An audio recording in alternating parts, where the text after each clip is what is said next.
உன் கைவளை ஓசையில் கலந்திருப்பான் செங்கனி இதழ் ஓரத்தில் விழுந்திருப்பான்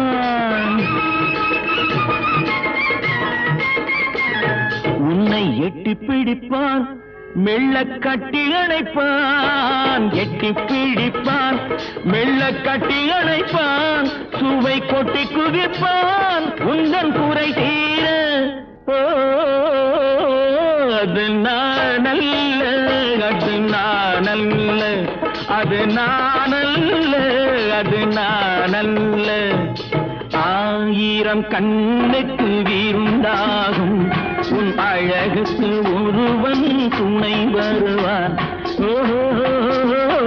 அது நானல்ல அது நானல்ல